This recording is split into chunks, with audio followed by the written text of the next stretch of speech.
அஸ்ஸலாமு அலைக்கும். நல்லா காரசாரமா மிளகெல்லாம் போட்டு நல்லா சுட சுட சுருக்குன்னு ஒரு நண்டு மசாலா செய்யலாமா?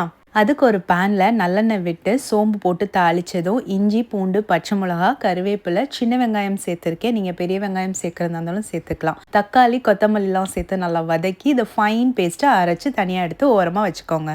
எங்க வீட்ல யாருமே நண்டு சாப்பிட மாட்டாங்க. நானும் நௌரீன் மட்டும் தான் சாப்பிடுவோம். ஸோ, அதனால எங்களுக்கு மட்டும் கொஞ்சமா வாங்கி இன்னைக்கு சமைச்சிருக்கேன். இன்னொரு பேன்ல நல்லெண்ணெய் விட்டுக்கோங்க.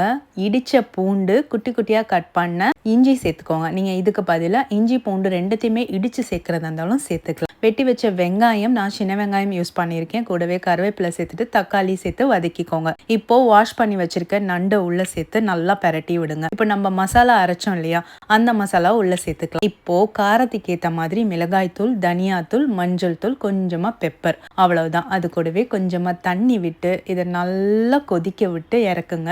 நான் எடுத்திருக்கிறது கொஞ்சம் பெரிய நண்டு, அதனால 15 to 20 மினிட்ஸ் நான் வந்து குக் பண்ணேன். ஏன்னா அந்த ஓட்டுக்கு உள்ள இருக்க ஃப்ளஷ் நல்லா வேகணும். அதனால ஸோ நான் வந்து தண்ணி கொஞ்சம் குறைவாக தான் சேர்த்துக்கிட்டேன். நல்ல ஒரு ரோஸ்ட் மாதிரி பண்ணேன். உங்களுக்கு கிரேவி வேணும் அப்படின்னா கொஞ்சம் தண்ணி சேர்த்து கிரேவியாக நீங்கள் பண்ணிக்கோங்க.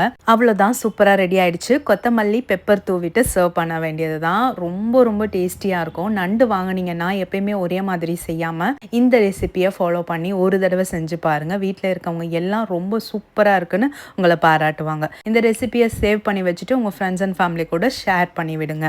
பெரிய நண்டாக இருக்கிறதுனால இந்த மாதிரி இடிக்கல்ல இடிச்சு தான் உள்ள இருக்க ஃப்ளஷை எடுக்கிற மாதிரி இருந்தது. ரொம்பவே டேஸ்டியாக இருந்துச்சு. கண்டிப்பாக ட்ரை பண்ணி பாருங்கள்.